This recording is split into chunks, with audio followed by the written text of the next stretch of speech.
Tonight, we meet a traveler that does not belong to our sun. Astronomers call it 3I, also known as Atlas, an interstellar visitor crossing our skies on a path that will never loop back home. The first messenger was Oumuamua, a shard that refused to grow a tail. The second was Borisov, a classic comet from a foreign nursery. This one is different again. It carries a story written in ancient ice and dust, but the letters seem rearranged. A strange filament points sunward, as if the tail forgot which way to flee. Its glow, its breath, its motion hint at a chemistry and a geometry that our models do not quite hold.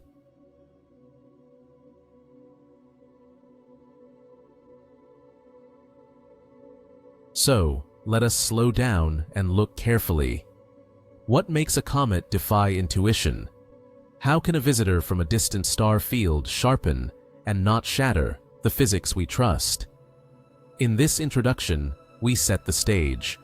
What interstellar truly means, why a hyperbolic path matters, and how perspective can trick the eye into seeing a tail that appears to run upstream. We will separate signal from rumor, place awe beside evidence, and prepare for the decisive moments when sunlight, dust, and gravity reveal whether 3I force is a rewrite or a revision of the story of comets and the space between the stars. Interstellar means coming from beyond the sun's family, from star fields where gravity sculpted ice and rock under different rules of light and dust. An object is called interstellar when its path through our skies is not a closed loop, but a one-time crossing, like a stone skimming a pond and flying on. Its motion carries excess energy that our star cannot capture. In plain terms, it is not bound to the sun. It arrives from afar, cuts through the plane of our planets, and continues back into the deep, carrying hints of the chemistry and climate of another nursery of worlds. Astronomers read this freedom in the shape of the orbit. A bound traveler draws an ellipse, always returning. A visitor from beyond traces a hyperbola, a curve that opens to infinity. That geometry is not a poetic flourish. It is a statement about energy. To close an orbit, you must give up just enough energy to be held. To escape, you must carry more than enough. Interstellar bodies keep that surplus. Even the pull of the giant planets cannot steal it all. The result is a path that bends around the sun and then straightens into the dark. Speed alone does not make something interstellar, but speed tells a story. Long before it nears the sun, a true visitor is already moving faster than a local comet would at the same distance. You can imagine two runners on a hill. One began near the top and rolls down, gaining speed from the slope. That is a local comet falling inward. The other sprints in from beyond the hill and was already fast before the descent. That is an interstellar object. By comparing the direction and pace far from the sun, astronomers decide whether gravity here could have launched it, or whether it must have come from elsewhere.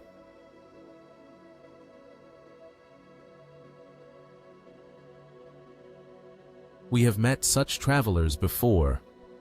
The first famous messenger, Oumuamua, looked more like a shard than a classic comet and showed little to no visible tail. The second, called Borisov, behaved more like a textbook comet with a bright coma and dust flowing away from sunlight. Together, they taught us that other planetary systems can produce a wide variety of small bodies, some dry and inert, some rich in ices that sublimate into gas. Each new visitor adds a point to a sparse map, helping us chart what is common and what is rare in the cold outskirts of alien suns. Perspective can trick us when we judge these objects by eye. Tails usually stream away from the sun, pushed by radiation and the solar wind, yet geometry matters. If we view the dust sheet nearly edge-on, orbit-shaped structures can line up with our sight and create the illusion of a tail pointing sunward, an anti-tail. This is not a violation of physics, but a play of angles, grain sizes, and timing. Learning to read those illusions is part of the craft, turning flat pictures on the sky into three-dimensional stories about motion, light, and the slow breathing of ice.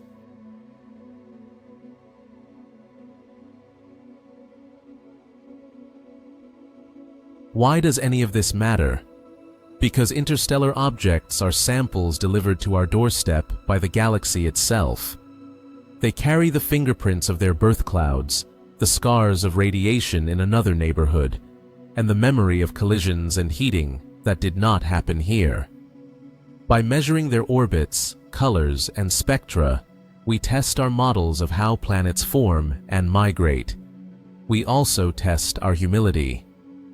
The solar system is not the template for everything. It is one case among many. Each visitor reminds us that the universe is broader than our habits and brighter than our guesses. They first noticed it in the deep hours of a southern winter night, when the Asteroid Terrestrial Impact Last Alert System telescope in Rio Hurtado swept past a crowded star field near the Archer. A faint smudge moved with a confidence that did not match local comets. By dawn, the survey team had gathered enough trail to submit a report, and within a day, the pattern of positions made the case. The path was not a loop, but an open curve from beyond the sun's realm. The third interstellar visitor had entered the ledger, soon nicknamed 3I, also called Atlas. Astronomers then combed older images for clues. Pre-covery frames from weeks earlier showed the same wanderer slipping along the Milky Way's crowded spine, its light diluted by countless background stars. Those finds stretched the timeline and sharpened the orbit. Follow-up teams across the world pointed larger mirrors to the same coordinates, building a cadence of measurements night after night. The picture grew clearer, a hyperbolic trajectory, a foreign origin, and a coma beginning to form as sunlight warmed ancient ices that had not seen a star for uncounted ages. Very quickly, the message to the public was calm and firm. This traveler posed no danger to Earth. The nearest pass to our planet would remain nearly 2 astronomical units away, a comfortable gulf by any standard. Its closest approach to the Sun would arrive near the end of October, just inside the path of Mars. These are not dramatic phrases, but in planetary defense, they are the ones that matter most. No threat, wide clearance, plenty of time to study. Space-based eyes soon joined the watch. The great observatory named for Edwin Hubble captured the comet in late July, revealing a teardrop cocoon around an icy heart and a gentle breath of dust. From that moment, the campaign became truly multi-instrument. Ground telescopes measured position and brightness with clockwork regularity, while orbiting sentinels prepared to catch the comet as it skimmed the inner system. Each exposure added a brushstroke, turning a faint moving dot into a story with texture and scale. Then came the surprise that set imaginations on edge. Observers using the twin mirrors on Mauna Kea reported a slender sunward filament, an almost paradoxical feature that looked as if a tail were reaching toward the light. Veteran comet watchers recognized the signature of tricky geometry. Large dust grains and an edge-on viewing angle can draw an anti-tail that seems to break the rule. Even so, the detail was striking, and it demanded careful checks, fresh spectra, and patient modeling before bold claims could stand. The logbook of discovery now reads like a relay.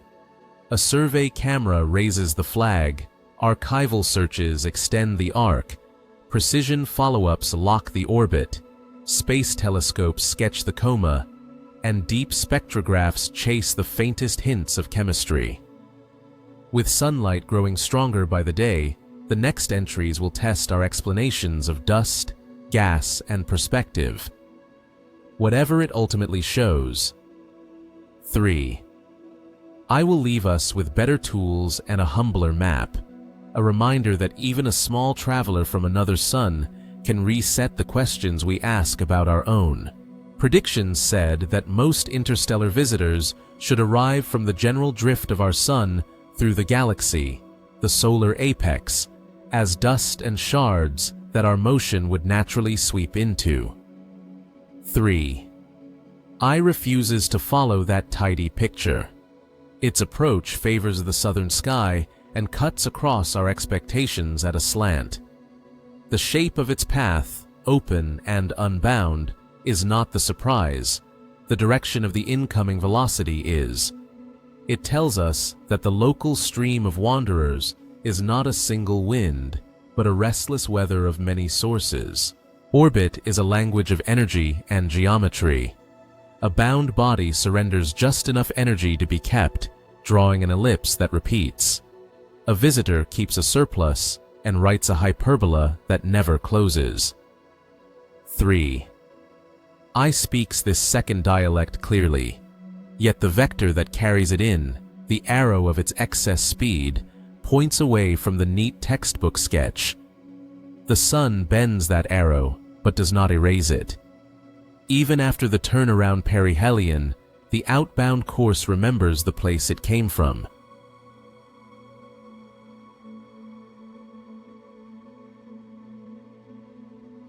Why did the prediction fail? One answer is that we built it on a sample that could be counted on fingers. 2 earlier visitors are not a law of nature. Another answer lives in the way we search. Surveys do not watch every patch of sky equally. Weather, season, and the footprints of southern and northern observatories bias what we find. Dense star fields near the Milky Way can hide a moving smudge. Bright twilight near the sun can drown a faint coma. Detection is not a neutral mirror. It is a map with missing roads. There is also the subtle pull of the giants. As 3. I slips through the inner system, the great planets tug at its course. Those nudges are gentle, but they can tilt the plane a little and shift the timing of where we see the visitor brightest. None of this can bind it. The extra energy stays. Still, small perturbations change the look of the dance, especially when we project a 3-dimensional arc onto the flat dome of the sky. What seems wrong to our eye can be perfectly right in space. Non-gravitational effects add another layer. As sunlight warms ancient ices, jets of gas breathe from the surface and push like tiny thrusters. For a massive nucleus, the push is slight, but over weeks, a steady whisper can tip the track by a hair. In local comets, this can matter a great deal. For an interstellar comet, the story is similar, only our time to measure is shorter, and our urge to declare a pattern is stronger. Patience and cadence are the cure. Many nights, careful fits, modest claims, then there is perspective. We tend to picture a tail that always flies away from the sun. Radiation and the solar wind do drive dust outward, but grain size and viewing angle complicate the scene. If we look nearly along the sheet of released particles, lines of dust can stack into a thin spike that seems to point sunward, an anti-tail. When such geometry coincides with unusual approach directions, our intuition complains. The math does not. The orbit remains interstellar. The illusion remains human. The larger lesson is humility dressed as dynamics. The galaxy does not feed us visitors from one favored lane. It throws us a mixture shaped by distant birth clouds, by ejections from foreign planets, and by the slow tide of stars themselves. Our sun plows through that mixture, yes, but our instruments sample it unevenly. 3. Eye is not breaking physics, it is breaking our tidy diagram. With more discoveries, the sky will fill in, and the arrow of expectation will broaden into a fan. Until then, we let the data lead. Perihelion comes in the final days of October, when 3. Eye draws closest to the sun and then turns its face to the dark again. The distance will still be greater than 1 astronomical unit, so the comet will not blaze like a famous naked eye visitor. Yet this is the decisive bend in the path, the moment when sunlight, heat, and gravity work their strongest changes. Around this time, brightness can flicker as jets awaken and dust lifts free. What we see is not a single number, but a living curve shaped by ice, spin, and the angle from which we watch. For observers on Earth, patience and realism matter. The geometry keeps the comet far and low, especially for northern latitudes, and the glare of the sun will crowd the morning and evening sky. Most viewers will not glimpse it directly. Instead, the best portraits may come from instruments in space that stare almost into the solar fire.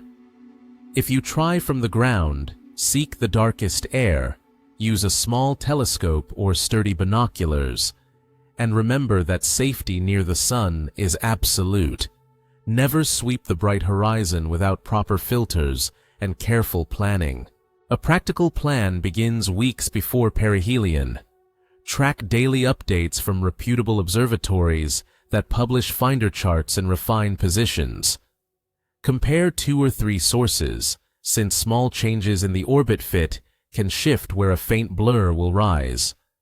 Southern observers may enjoy slightly kinder geometry, with the comet sitting a little higher above the dawn or dusk. Northern observers may only get brief windows in deep twilight. Either way, choose a site with a clear, flat horizon, and be ready to accept that the sky will keep some secrets for itself. While the ground wrestles with glare, a fleet of watchers circles the sun. The solar sentinels that safeguard space weather can also capture comets that skim the inner system.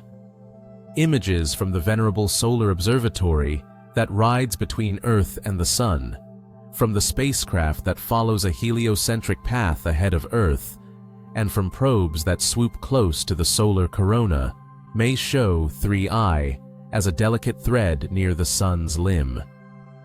These views can reveal how dust streams bend, how the coma breathes, and whether any narrow sunward filament sharpens around perihelion.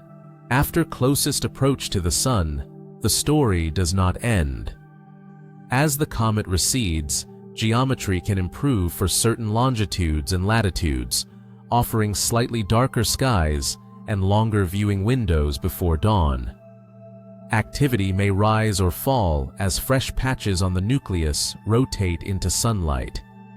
Spectrographs will hunt for faint signatures of gas, while wide-field cameras will map dust structures that only unfold with time.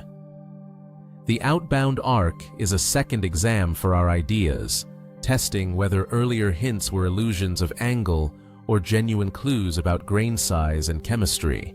All through this season, the guiding theme is careful expectation. Interstellar does not mean spectacular to the eye, but it does mean rich to the mind. A safe distance from Earth makes this a laboratory rather than an emergency, and a late October perihelion focuses the world's instruments on the same few weeks. Think of it as a coordinated play, ground-based cadence, space-based close-ups, and a patient audience that knows how to read subtle light. If we do this well, 3. I will send us into November with fewer guesses and a better map of how strangers move among our suns. At first glance, the shape seems to break a rule. A slim filament appears to lean toward the sun, as if a tail had lost its sense of direction. Viewers instinctively expect cometary material to stream away from sunlight, not into it. Yet the sky is a master of perspective. What the image suggests as a defiance of physics is more often a trick of geometry, timing, and grain size. The so-called anti-tail is not a true wind-blown plume pointing sunward, but a line of dust arranged so that our viewpoint compresses a wide sheet into a narrow spike. Classical comet behavior offers the baseline. Gas that is ionized by sunlight forms a straight, electric blue tail that points almost directly away from the sun. Dust set free from the surface drifts more slowly and spreads into a curved fan, pushed by light but still obeying gravity. The anti-tail emerges when we are looking almost edge-on along the plane of that dust. Imagine standing on a ridge and staring along a fence line. Posts that are far apart merge into a single pencil-thin streak. The physics has not changed, only the alignment between the comet and our eyes. Large grains deepen the illusion. Fine dust feels a strong push from sunlight and quickly sweeps outward. Pebble-sized grains, by contrast, are heavy enough to stay near the orbital plane. As the comet rounds the sun, these stubborn particles trace gently bending tracks that can cross our line of sight. When Earth happens to sit close to that plane, the many arcs of slow dust pile into a needle of brightness that seems to point the wrong way. The result looks deliberate, even mechanical, but it is simply the clockwork of light and gravity. There are ways to tell a projection from a propulsion. If the feature is geometric, it should strengthen as our viewing angle tightens and fade as the angle opens. It should share the color and polarization of ordinary dust, not the spectral fingerprints of hot gas. The axis of the spike should align with the expected plane of larger grains, rather than with the magnetic flow that shapes ion tails. Multiple observatories at different latitudes can test this in real time, letting parallax and cadence turn a single frame into a moving map.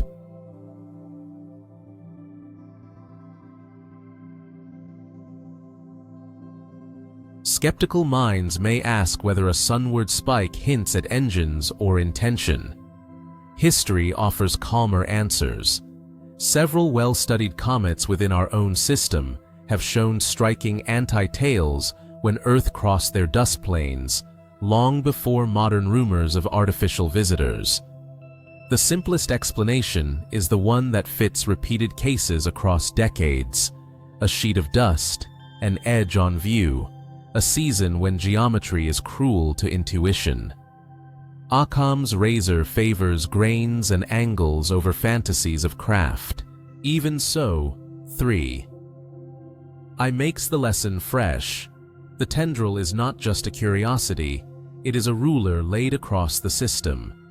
By modeling its brightness and sharpness, scientists can estimate how large the grains are, how quickly they were released, and how the nucleus turns under sunlight. The feature becomes a diagnostic of the comet's breathing and spin. If we read it well, the apparent sunward tail will tell us where the dust came from, how the visitor sheds it, and how interstellar ice and rock behave when a new star warms them for the first time in a very long while. Chemistry is the voice of a comet.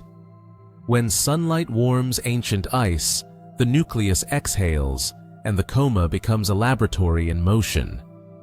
Telescopes listen by splitting the light into colors and lines, where each molecule leaves a signature. Water vapor breaks apart under solar radiation and produces a telltale glow from hydroxyl, a stand-in that lets astronomers infer how much water is flowing. Alongside it, carbon monoxide and carbon dioxide whisper of very cold birthplaces, because they sublimate at lower heat and can drive activity far from the sun. Dust rides with the gas and changes the color of the coma. Grains scatter blue light and red light unevenly, and that balance hints at size and composition. Polarization measurements add another layer, revealing whether the particles are fluffy and fragile or compact and glassy. Together, these clues point to how the nucleus has been processed by time, whether it has been baked and crusted by many close passes to a star, or preserved like a deep frozen core that is warming for the first time in ages. In many comets, a faint but reliable marker appears from cyanide radicals, a reminder that carbon and nitrogen bond readily in the cold. Green bands from diatomic carbon can brighten the inner coma, an artifact of sunlight working on parent molecules that escape unseen. Infrared spectrographs hunt for the broader fingerprints of water, carbon dioxide, and organic fragments. Ultraviolet instruments chase the delicate breakup products that last only moments. No single instrument tells the full story. It is the harmony of many that reveals the chemistry. An interstellar visitor adds a twist, because the reference points are thinner.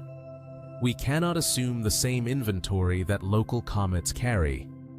If carbon monoxide is abundant far from the Sun, that hints at formation in a cold outer zone of a foreign disk. If carbon dioxide dominates closer in, that suggests layers and pores that meter the heat inward. Ratios between water, carbon monoxide, and carbon dioxide become a dialect, telling us how the ice was layered, how quickly the surface seals, and how vents open as the body spins.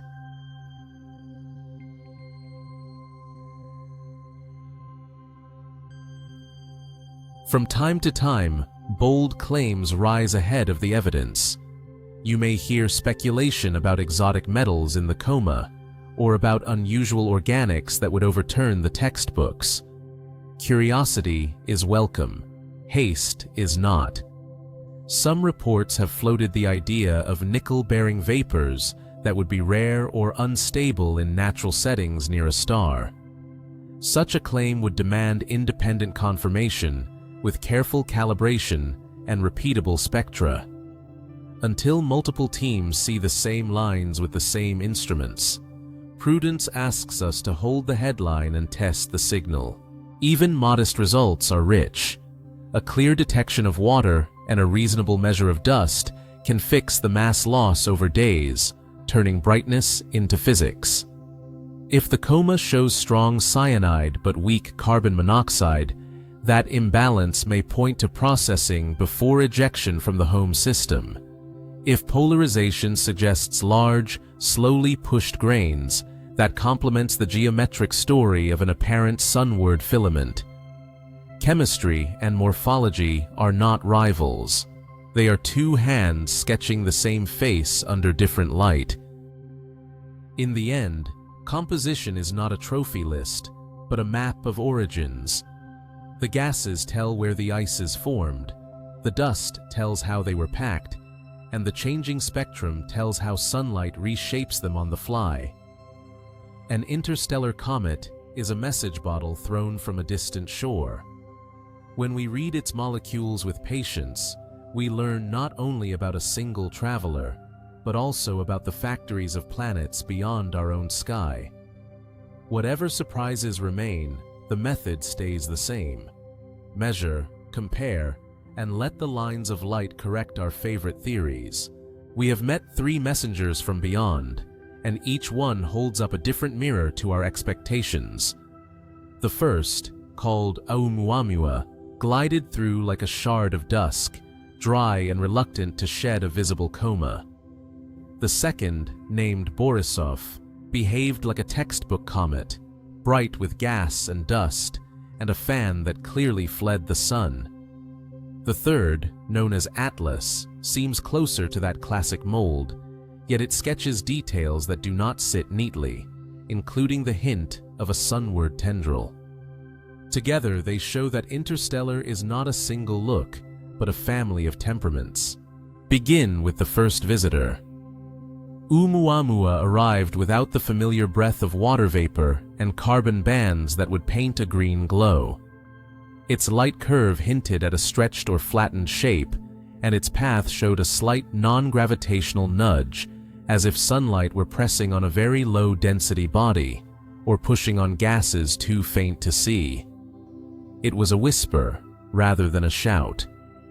The absence of a tail was not proof of dryness, but it forced us to entertain a broader inventory of textures and ices than we had assumed.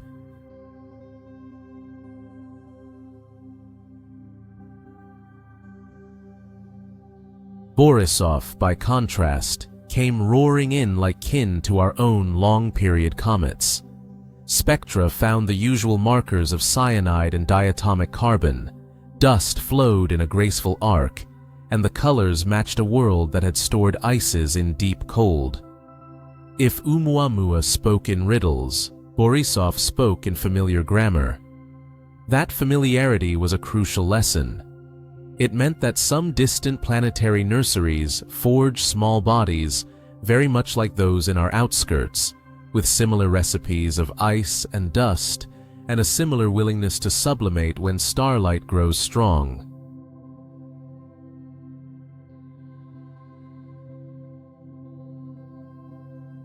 Now Atlas enters as the third voice. Its brightness evolution and growing coma suggest active ices under the crust. Dust appears to play a leading role, with large grains that linger in the orbital plane and help to draw the apparent sunward filament when geometry conspires. In color and behavior, it sits closer to the second visitor than to the first. Yet, it still carries surprises, because the incoming direction and the fine structure of the dust point to histories and release patterns that our neat diagrams did not predict. Size is another mirror. The first traveler left only indirect clues, with brightness swings implying a compact object whose outline may have been elongated or pancake-like. The second allowed more direct estimates through its coma and dust production, suggesting a modest nucleus measured in kilometers, rugged but ordinary. The third will tighten its size constraints as perihelion and follow-up continue, turning curves of light into limits on how big the core can be and how quickly it is shedding mass under the sun's hand. Activity tells different tales as well. Oumuamua may have vented faintly or responded to light pressure in a way that mimicked venting. Either reading stretches our comfort zone. Borisov's outgassing was robust and early, a classic response from fresh surfaces. Atlas straddles the middle ground. It is lively, but the pattern seems modulated by spin, patchy vents, and the stubborn inertia of larger grains. In that sense, it behaves like a comet with character, not an outlier as stark as the first, not a template as clean as the second, but a bridge that connects them. Dust and color deepen the comparison. The first object's hue and featureless spectrum suggested space-weathered material with little fresh gas in view. The second showed the green inner coma and the reddened dust so common in long-period visitors, a comfortingly ordinary palette. The third leans toward that ordinary palette, but adds geometric drama. Polarization and color slopes, read alongside the anti-tail illusion, point to a mix with sizable particles. The chemistry may be conventional, while the staging and lighting make it look strange.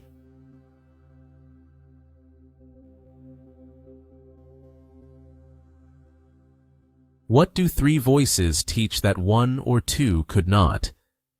They tell us that other systems seed the galaxy with a spectrum of small worlds, some dry-faced or crusted, some rich in ices, some shaped by slow spin and stubborn dust. They remind us that discovery bias and viewing angle can masquerade as mystery, and that patience turns headlines into measurements. The lesson is not that theories fall, but that they bend. With each new traveler, the map of possibilities widens, and our confidence shifts from a single story to a chorus sung in many accents. Theory likes clean timelines. Interstellar visitors do not. If 3. I carries fresh ice that lifts into gas far from the sun, then its birthplace was likely a cold outer zone of a foreign disk, a realm where carbon monoxide and carbon dioxide can hide for ages. Yet the surface also shows signs of weathering by radiation and time, as if the skin has been baked, cracked, and dusted by slow storms between the stars. The shock is not that it is old, but that it may be very old and still lively, a paradox that forces us to rethink how long fragile materials can sleep in the dark and still wake when a new star rises. Where does such a traveler begin? Picture a young planetary system, its giant worlds still migrating, its leftover rubble jostled by resonances and close shoves. Some fragments are flung outward with enough speed to escape their sun entirely. Most drift in the local galactic flow, but a few wander into our neighborhood by chance. If 3. I was one of those castaways, its chemistry becomes a postcard from that long-vanished nursery. Ratios of common gases, colors of dust, and the size of released grains whisper about the temperature and pressure where it formed, and about the violence that expelled it. Time works slowly in deep space, but it never stops. Cosmic rays bruise the outer layers of ice, turning simple molecules into tougher, darker skins. Ultraviolet light cooks surfaces into tar like residues that can choke vents, while micrometeoroid hits garden the crust into a blanket of crumbs. The usual picture says that after so many millions or billions of years, only a sealed core remains volatile. 3. I argues that buried ice can endure even longer than we assumed, provided it hides beneath a mantle thick enough to shield it from radiation and thin enough to crack when gentle warmth arrives. Dust tells its own age. Fine grains get swept away quickly by starlight, while larger grains linger near the orbital plane. If the apparent sunward tendril truly marks a sheet rich in big particles, then this nucleus may have been shedding heavy dust in pulses, not in a steady drift. That pattern can come from a spin that exposes pockets of ancient material, or from a layered structure that fractures along old faults. Either way, the morphology says history. The grain sizes and their timing are clocks we can read, linking present behavior to ancient packing and compaction.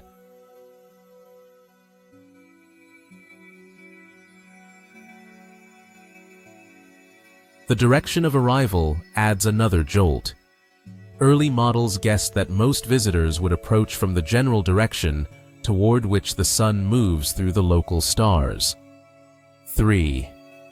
I slants in from a less convenient angle. That misfit tells us that the interstellar population near us is not a single stream, but a stirred blend of many sources, mixed by stellar encounters and the slow churn of the galactic tide. If ejections from distant systems have filled the disk for eons, then the shards that reach us today may span a wide range of ages and chemistries, not a tidy cohort from one lane.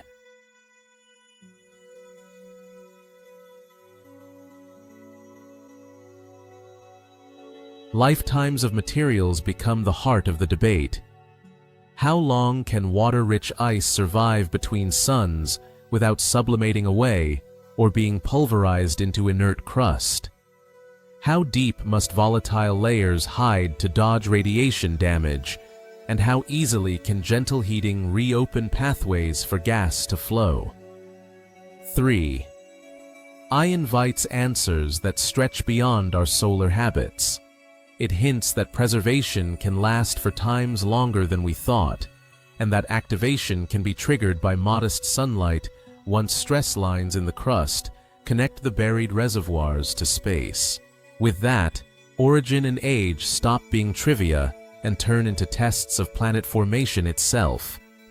If an ancient, well-preserved visitor still exhales familiar molecules, then cold outer belts around other stars may be steady factories of comet, like bodies across cosmic time.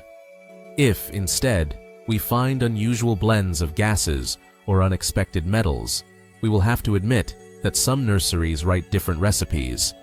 Either way, the lesson is the same. Theories stand taller when they are asked to bend. 3. I does not break our story. It ages it, deepens it, and marks the margins where new chapters must begin. The next wave of observations turns the inner solar neighborhood into a natural laboratory. Spacecraft that stare at the sun for space weather will double as comet cameras, catching the visitor against a bright, unforgiving backdrop. The Solar and Heliospheric Observatory can trace broad dust fans close to the solar limb, while the spacecraft that trails ahead of Earth offers a shifted vantage that helps disentangle perspective.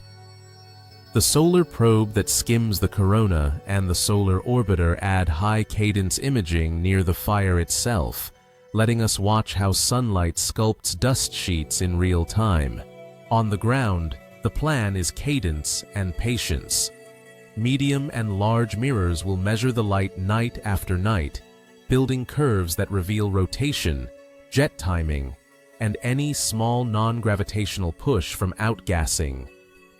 Polarimeters will check how dust grains scatter and align, a quiet test of whether large particles dominate. Coordinated campaigns across southern and northern sites will try to follow the comet through dawn and dusk, stitching together short windows into a nearly continuous record of shape, color, and flux. Spectrographs will do the quiet, heavy lifting. In the infrared, they can listen for water and carbon dioxide directly. In the optical, they will trace cyanide and the green bands of diatomic carbon. In the ultraviolet, they will catch fragile fragments that live only moments under sunlight. Radio and millimeter instruments can hunt cold gases like carbon monoxide that speak to formation in a deep freeze. By comparing these lines over days, teams will watch the chemistry breathe, testing whether new species appear near closest approach or whether the mix stays comfortingly ordinary. Two broad scenarios frame expectations. In the first, geometry tightens and the apparent sunward filament sharpens, confirming that large grains and an edge on dust sheet are doing the work. Spectra stay conservative, with water and familiar carbon species leading the chorus. In the second, the spike softens with changing angle, while fresh lines or unusual ratios rise above the noise, nudging models of grain size, venting, or even metal content. Either way, the test is repetition. Independent instruments, multiple nights, and careful calibration before any claim graduates from rumor to result. For the wider community, the near-term signs to watch are simple. Look for regular image sequences from solar observatories, where a thin thread near the limb may thicken or fade. Look for nightly light curves that smooth into a rhythm, or that jump with a mild outburst. Expect measured language in updates, because the best answers arrive after teams compare notes across wavelengths and vantage points. As the comet swings outbound, viewing geometry should slowly improve, giving us one more pass at the puzzle. These weeks are the exam. Our models will either bend gracefully or ask for revision. Comet models earn their keep when a real object forces them to make specific, testable promises. 3. I does exactly that. It asks how dust is distributed by size, from smoke like motes to pebble like grains, and how sunlight and gravity sort those sizes into fans, spikes, and sheets. If large grains dominate, they should stay close to the orbital plane and build the narrow geometry that our eyes compress into an apparent sunward filament. If fine grains rule, the fan should be broader, more easily bent by light pressure, and quicker to fade as the viewing angle shifts. Durability joins distribution as the next trial. Under the fierce radiative flux near the sun, fragile particles shatter, sinter, or darken. Tough grains survive, keep their shape, and scatter light in ways that polarimeters can read. The model must say which grains endure at which distances, and how fast they migrate from the coma into the tail. It must also predict whether the surface bakes into a crust that throttles activity, or whether fresh fractures open with spin and stress. Observers will weigh these claims night after night, matching theory's curves to the sky's slow handwriting. Venting physics is the third exam. A comet is not a uniform kettle that boils. It is a patchwork of pores, veins, and sealed pockets. As gentle heat creeps inward, different ices wake at different temperatures. Water, carbon dioxide, and carbon monoxide each take their turn. The model must fix not only the rates, but the cadence. Whether jets flicker with rotation, whether pressure builds and pops, and whether non-gravitational nudges tilt the orbit by a measurable whisper.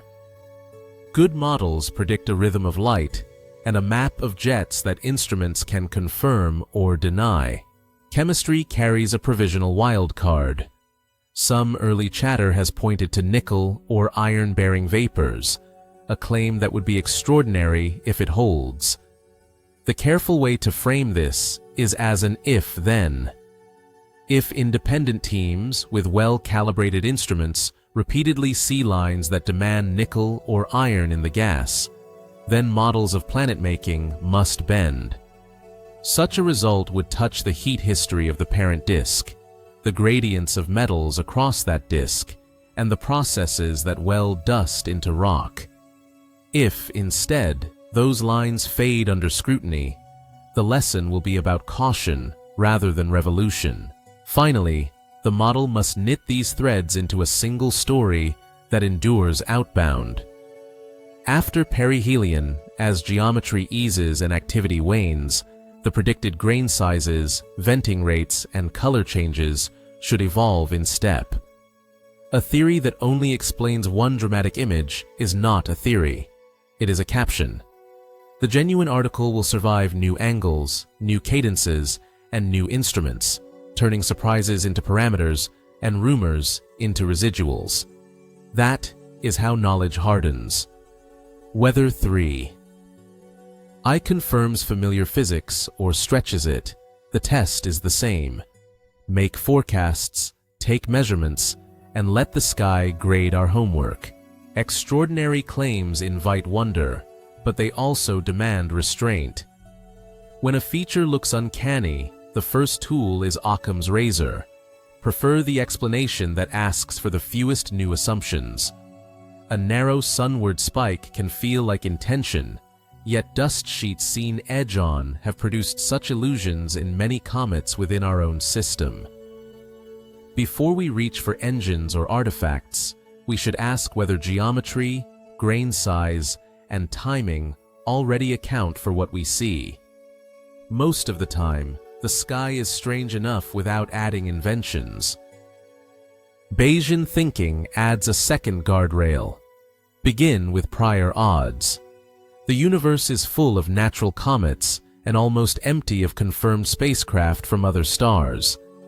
That does not make artificial objects impossible, but it sets the starting balance of probability.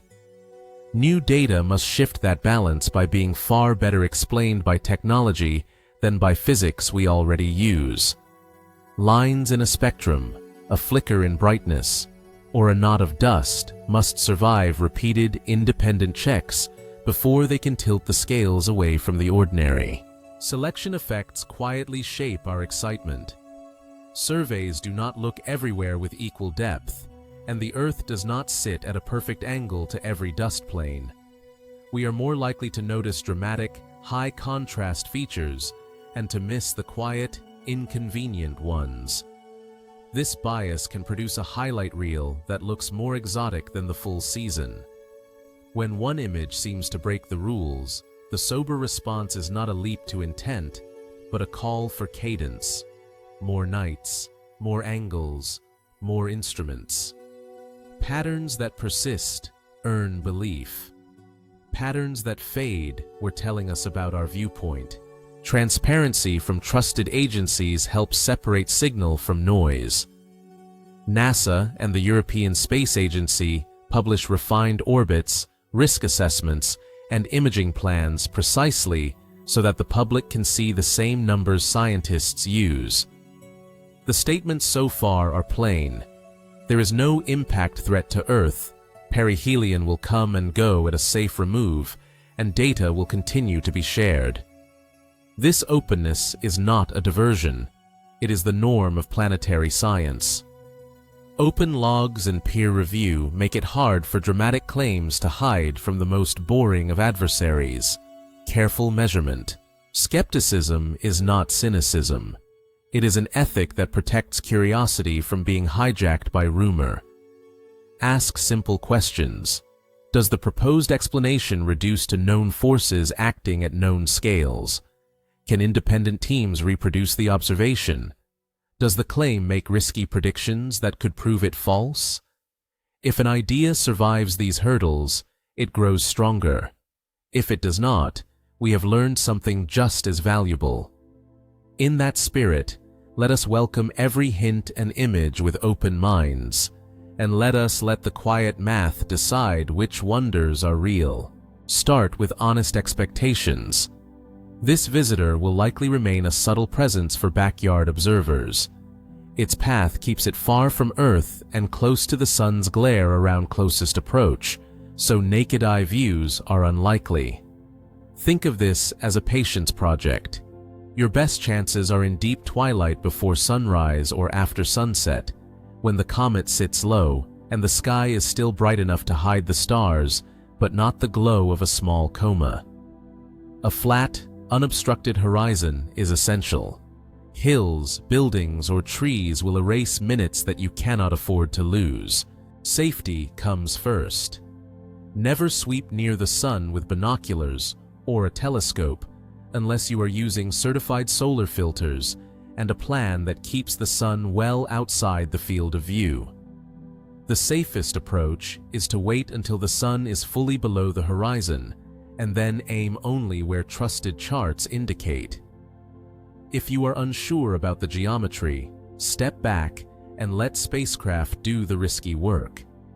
Solar observatories will likely provide the most dramatic images during the weeks around closest approach. Enjoy those views without risking your eyes. If you do try from the ground, prepare like a minimalist expedition. Bring binoculars on a tripod or a small steady telescope, a red light flashlight to protect dark adaptation, and printed finder charts from reputable observatories. Check the forecast for transparency and low haze. Arrive early to learn the horizon and to give your eyes time to settle. Southern latitudes may enjoy a slightly kinder angle, while northern latitudes may see only brief windows. Accept short sessions as victories. Even a faint, steady glow teaches more than a dozen rumor-heavy headlines.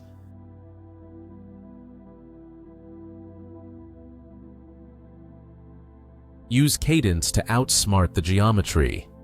Return on consecutive mornings or evenings and sketch what you see, even if it is only a hint of haze or a change in elongation from the sun. Note color, sharpness, and whether any narrow spike appears, since perspective can create an apparent sunward filament when we view a dust sheet edge-on. Compare your notes with published updates that refine the orbit. Small tweaks in the predicted path can shift the target by a field or two, and patient repetition turns near misses into quiet success. Finally, let the fleet in space be your front row seat. Instruments that watch the solar wind may catch the comet against the sun's limb, revealing dust fans and delicate structure that no ground sight can match during bright twilight. Pair those images with your own careful attempts, and you will have both scales of the story: the close-in theater near the sun and the human-sized struggle along a dim horizon. Interstellar does not always mean spectacular, but it does mean meaningful. With care, humility, and safe habits, you can still witness a traveler from another star write its brief line across our sky. Imagine standing on a hillside at dusk, looking along a fence that runs away from you. The posts, widely spaced in reality, collapse into a single line because your sight lies nearly in the plane of the fence.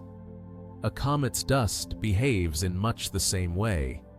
Large grains leave the nucleus and settle near the comet's orbital plane, forming a broad, thin sheet. When Earth happens to cross that plane, our view stacks countless dust paths into a narrow spike.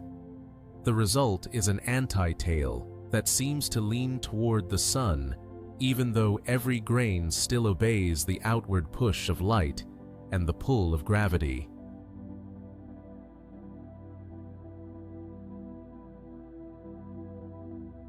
Geometry is the quiet culprit. The dust sheet is not a rigid beam. It is a drifting fan whose thickness is small compared to its length.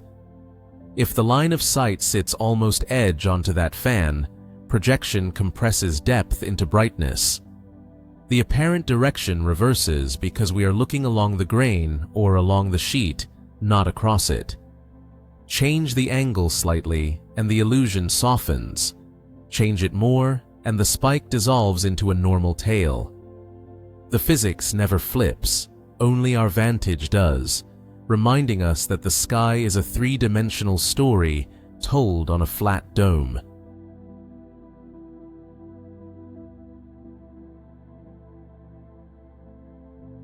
Grain size sharpens the effect. Fine powder feels radiation strongly and is swept outward into the familiar curved dust tail. Pebble-sized grains are more stubborn. They drift more slowly, cling to the orbital plane, and trace gentle arcs that can line up with our sight. When those heavy grains dominate, the stacked view brightens and narrows, carving a ruler straight filament that appears to point sunward. Polarization and color help diagnose this regime. Larger grains scatter light differently, so careful measurements can confirm whether the spike is a projection of hefty dust rather than a plume of gas. History backs the lesson. Several well-observed comets within our own system have worn anti-tails when Earth slipped into their dust plains for a brief season. The spectacle feels uncanny the first time, yet it repeats under the same geometric conditions. That repetition is the signature of ordinary causes. No engines are needed, no hidden forces invoked. A sheet of dust, an edge on view, and the right timing will do. When a visitor from beyond shows the same look, the simplest reading is that we have met the same alignment again, only with a rarer traveler and a more excited audience. A case study closes the loop. Map the positions from night to night, model the comet, the sun, and Earth as a simple triangle in space, and let the dust orbits flow forward. If the spike belongs to projection, the model predicts exactly when it should sharpen, when it should fade, and how far it should deviate from the true anti-solar line. Independent observatories at different latitudes can test those forecasts. If the pattern tracks geometry, we have solved the riddle. The anti-tail was never breaking the rules. It was our perspective, drawing arrows where the universe had only drawn planes. The next chapter of interstellar studies begins with better sky coverage.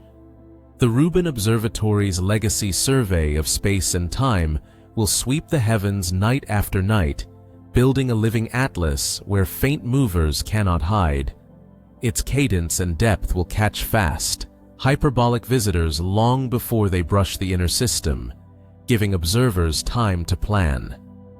In parallel, the Near-Earth Object Surveyor mission will search in infrared light from space, where cold comets glow more plainly. Together, they raise the odds that a stranger from another sun will be found early, tracked well, and followed without gaps. Early discovery only matters if we can act quickly. That is why the community is designing rapid response playbooks that move from alert to observation in hours, not weeks. Robotic telescopes can pivot at once, spectrographs can be cued to tease out water, carbon monoxide, and carbon dioxide, and polarimeters can begin reading grain sizes while the coma is still fresh. Data pipelines that use pattern-finding algorithms will flag unusual behavior and push targets to the front of nightly schedules. The goal is a choreography of many hands, turning surprise into measurement before geometry becomes unkind. Spacecraft will join the hunt with more than distant images. One vision places a small interceptor at a stable perch beyond Earth, waiting patiently with engines idle and instruments cold. When a promising interstellar object appears, the craft would spring into a fast pursuit, flying past the visitor to capture close portraits of jets, dust sheets, and the rugged skin of the nucleus. Even a single flyby could answer questions that telescopes cannot, from the texture of crust to the opening of vents, and it would teach engineers how to chase the next wanderer more boldly. Farther out on the horizon, researchers sketch sample return dreams. Could a nimble craft loft a collector through a newborn dust plume and bring home grains from another planetary nursery? The engineering is hard, the timing ruthless, and the science payoff immense. In parallel, mission concepts imagine long-lived probes that drift into the outer darkness, sampling the slow rain of interstellar particles and tracing the chemical weather of the galaxy. These paths are ambitious, but ambition has always been the quiet engine of discovery. Over the coming 5 to 10 years, expect a roadmap that blends surveys, rapid response, and targeted missions into one field with a simple promise. When the next messenger arrives, we will be ready. The aim is not merely to witness a rare visitor, but to turn each encounter into a controlled experiment about how worlds are made. Interstellar studies will mature from occasional headlines into a discipline with standards, archives, and forecasts. With patience and well-tuned instruments, the space between the stars will stop feeling like empty miles and start reading like a library of distant origins. Wonder travels faster than light in the age of headlines. A single striking image can ripple through our feeds and turn a quiet scientific note into a global mood. Interstellar visitors press on old chords in human culture. Omens, portents, the thrill of a messenger from beyond the familiar sky. That emotion is not a problem. It is the spark that draws us to look up. The work of culture is to pair that spark with care. Curiosity without patience breeds panic. Patience without curiosity breeds apathy. A healthy public conversation holds both, letting awe stand beside accuracy. Responsible storytelling begins with sources. Space agencies publish orbit solutions, risk assessments, and observing plans with a tone that may feel plain, yet that plainness is a feature. Peer-reviewed journals speak more slowly still, trading speed for verification. Popular science outlets translate these primary notes into readable context, and then the tabloids and rumor mills remix them into spectacle. The trick for readers is to notice the latter. Ask, who measured this, who reviewed it, and who is interpreting it? Headlines compress, methods explain. When in doubt, step back to the original plots and statements. Social media can be an amplifier or a distorting mirror. Short clips and cropped images strip away the geometry that turns a dust sheet into an apparent sunward spike.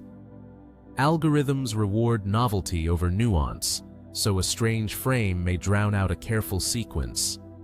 As viewers, we can nudge the balance by sharing threads that include the slower steps, the before and after, the competing interpretations, the admission of uncertainty. Scientists can meet us halfway by posting side-by-side views, plain language captions, and links to data. Transparency travels well when it is easy to carry. There is also a gentler role for art and tradition. Painters, composers, and poets have long turned comets into symbols of change. That impulse can guide, rather than mislead, when it is honest about what is known and what is guessed. A museum wall, a classroom, a documentary script can treat an interstellar visitor as both a character and a clue, a way to teach how knowledge grows. Culture at its best does not choose between myth and measurement. It lets the tale breathe while the facts are counted, and it invites us to belong to a species that faces wonder with both heart and proof. In the end, the visitor called 3. I does not topple the house of comet theory. It knocks politely and asks us to renovate. A sunward tendril that looks like defiance becomes a lesson in geometry and grain size. A chemistry that feels both familiar and slightly off becomes a nudge to widen our recipes for ice and dust. Direction, cadence, and brightness right in the margins of our models, and the message is steady.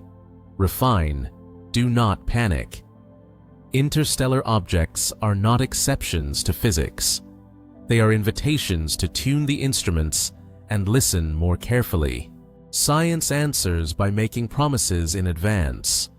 We forecast how the dust should narrow or bloom as the viewing angle shifts, how water and carbon species should wax and wane with sunlight, how tiny jets might whisper into the orbit as a measurable tilt.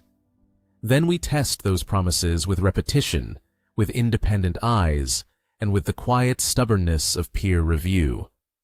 Whether 3i proves conservative or surprising, the method holds. Theories do not need drama to grow. They need patience, transparency, and a willingness to trade tidy diagrams for honest maps. So we wait with purpose as perihelion passes and the weeks beyond unfold. Spacecraft that watch the sun, observatories on the ground, and careful analysts will turn light into answers. When confirmed results arrive from trusted teams and agencies, we will fold them into this story and say what must bend and what can stand. Until then, let curiosity stay bright and claims stay modest. A traveler from another star has crossed our sky, and it leaves us better prepared for the next one, humbler, sharper, and more awake to how wonder and evidence can share